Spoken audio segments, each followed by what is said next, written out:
I'm Celia Craig and this is the Altaria Masterclass series. In this lesson we're going to focus entirely on the subject of reeds, a very crucial problem for oboists. And my customers and pupils have asked me a lot of questions about reeds. I tried to cover in the very first lesson that we've done in this series. If you check out our past episodes, I didn't say much about reeds, but I just soaked the reeds and said, let's see if they're airtight. We'll just do that again because you have to do it every time. The reeds have to be wet to play. When they're dry, the cane just won't vibrate. And also it needs to soak up a bit of water.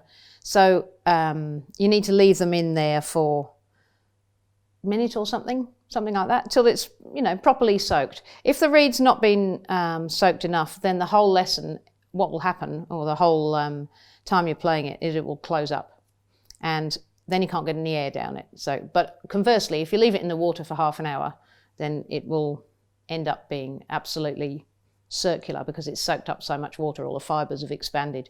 So a minute, 2 minutes, 3 minutes, something like that is fine, but don't go over that. Now this reed is brand new and it was bought from a music shop, and to the untrained eye, it's very hard to know what's wrong with it. But as soon as you've soaked it and tried it, I can tell this is not very good. It's not going to play very well. For a start, it's not airtight, so it's not clicking on my finger. It just doesn't seem to pull at all because it's probably leaking around the binding. And it's also a bit short, but that's from my eyes. I can tell that it's a bit too short. But the crucial thing is it won't crow properly. Now, I'm sorry if this gets to be an expensive business, buying lots of reeds and then having to crow them all and then throw them all away and stuff. The best advice would be to buy from a reputable source, a music shop that is staffed by actual oboists or people who know about their reeds. So I'll put some links in the description, good sources of reeds.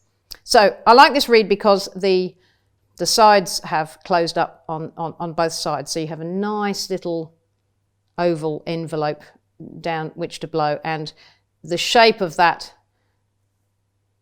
aperture there is really important on how the reed's going to play. So if it's too circular, it'll be really hard, really loud, probably go a bit flat.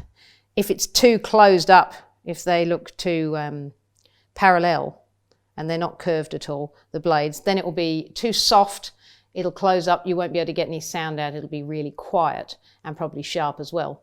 So soaking really helps to make sure you've got the aperture perfect.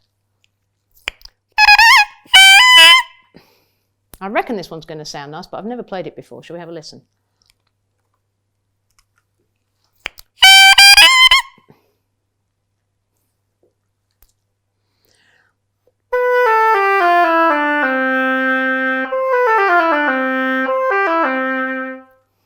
So for me, that's a good reed because I can get lots of air down it, and it doesn't have a sound that's too fuzzy, and it doesn't have a sound that's too edgy. It's not really for me to play on, but this one for my pupils would be really, really good.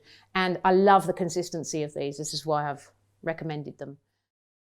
Of course, as an oboist, I have a whole array of sharp knives of different sorts and all the different other tools that you need for reed making, and I continually adjust my reeds, as do all professional players. But if you have a quality reed that you've done these things with, you've soaked it, you've tested it for the air tightness and it crows, then it should play. So that's the sort of 3-step checklist for making sure your reed's going to work. So when you get more confident with adjusting your reeds, these are some of the tools that I'm using for changing reeds, because you do need to sometimes scrape them when they're too hard, and when a reed is new it soaks up water and it gets a bit thicker.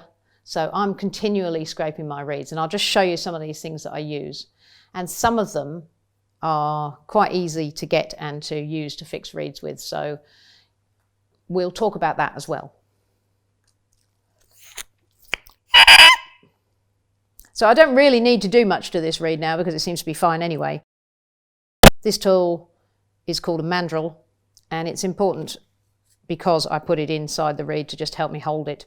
It's actually important for tying on reeds and actually making your own when you bind all of these things. So if you're likely to be interested in making reeds or taking it more seriously, you'll definitely need one of these.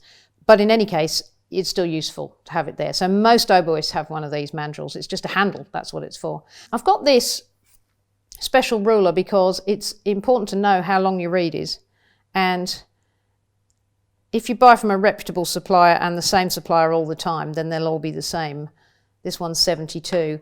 But I, for example, got hold of this reed, and as soon as I looked at it, I thought, I bet that's too short, and it is only 70 millimeters long, much too short, it's going to be sharp. So the length of the reed, the consistency of the length is really important for oboists.